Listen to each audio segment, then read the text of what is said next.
بسم اللہ الرحمن الرحیم۔ السلام علیکم ورحمۃ اللہ۔ عمران خان کی رہائی کے متعلق اگلے 24 گھنٹے انتہائی اہم ہیں۔ اگلے 24 گھنٹوں کے اندر عمران خان کی رہائی کے اوپر عمل درآمد ہو سکتا ہے اور حکومت کو آخر کار سرنڈر کرنا پڑے گا۔ حکومت کو یہ بات ماننی پڑے گی، فیصلے کے اوپر عمل درآمد کرنا پڑے گا کہ اگر ہم نے اس رہائی کے اوپر عمل درآمد نہ کیا، اس رہائی کے اوپر، ضمانت کے اوپر ہم نے امپلیمنٹیشن نہ کی، تو chief justice of Pakistan justice Yahya Afridi کے پاس یہ اختیار موجود ہے کہ وہ از خود نوٹس لے سکتے ہیں، سو موٹو لے سکتے ہیں، اور سو موٹو لینے کے بعد وہ حکومت کو گھر بھیج سکتے ہیں، اور حکومت کا یہ جو خلاف ورزی والا اقدام ہے، یعنی ضمانت کے فیصلے کے اوپر عمل درآمد نہ کرنے والا جو اقدام ہے، اس کو سامنے رکھتے ہوئے اس کو بنیاد بنا کے حکومت کی چھٹی کروا سکتے ہیں۔ یہ چیف جسٹس کے پاس آج بھی طاقت موجود ہے، پاور موجود ہے، اس کو استعمال کر کے حکومت کی چھٹی کرائی جا سکتی ہے۔ اب ہوگا کیا؟ دیکھیں، 2-3 چیزیں آپ نے ذہن میں رکھنی ہیں۔ 26ویں آئینی ترمیم کے نتیجے میں جو یہ عدلیہ بنائی گئی،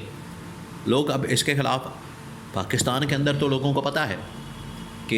یہ سب کچھ جعلی طریقے سے کیا گیا، لیکن اب عدلیہ کے اندر سے آوازیں آ رہی ہیں، اور ابھی ریسنٹلی تقریباً 2-4 دن پہلے جو بہت ہی طاقتور، توانا قسم کی، مضبوط قسم کی جو آواز سامنے آئی، وہ تھی جسٹس اطہر من اللہ کی۔ جسٹس اطہر من اللہ نے سپریم کورٹ کے اندر وہاں پر خطاب کرتے ہوئے، بات کرتے ہوئے، سپریم کورٹ کے متعلق جو ریمارکس دیے ہیں وہ بڑے معنی خیز ہیں، بہت زیادہ۔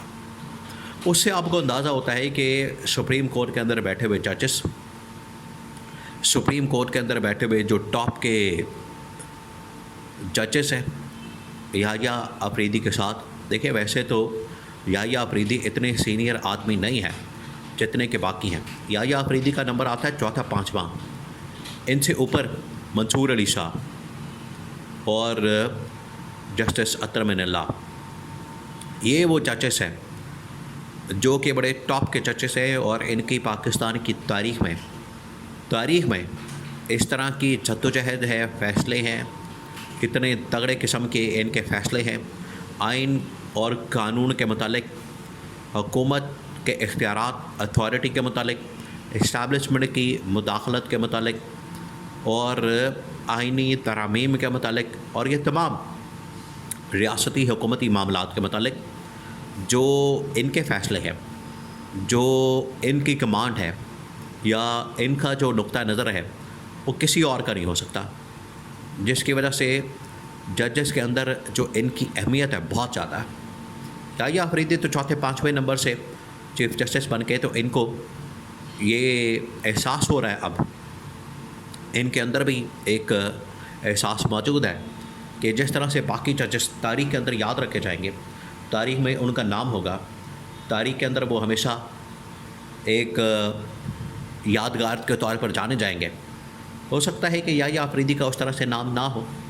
اور جیسے قاضی فائز عیسیٰ کو بالکل لوگوں نے بلا دیا، قوم نے بلا دیا، اور قاضی فائز عیسیٰ کو پاکستان سے باہر بھاگنا پڑا، پاکستان سے باہر جانا پڑا، کیونکہ یہاں پر جس طریقے سے لان تان ہو رہی تھی، یہاں سے جس قسم کے رد عمل کا سامنا کرنا پڑا تھا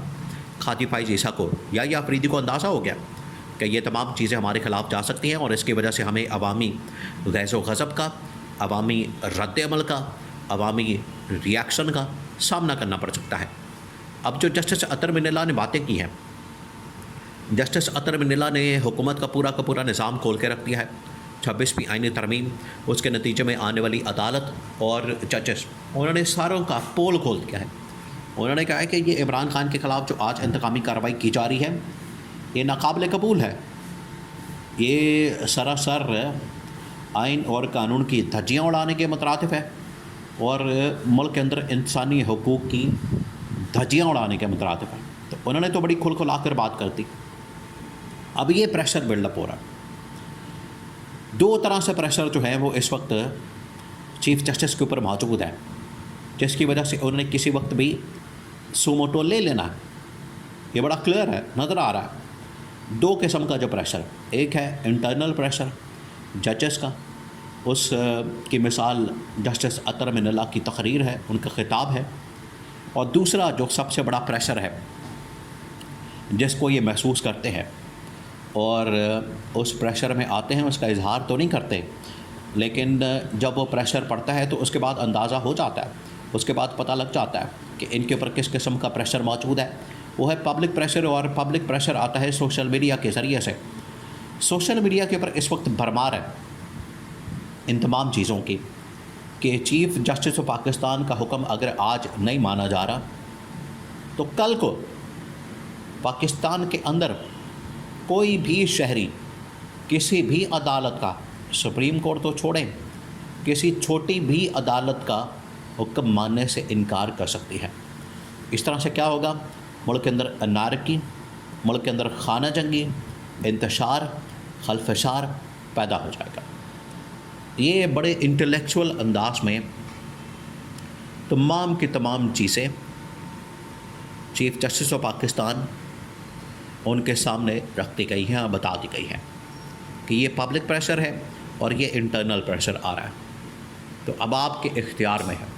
آپ چاہیں تو اپنے اختیارات کو استعمال کریں، اسکوت نوٹس لیں، سو موٹو نوٹس لیں،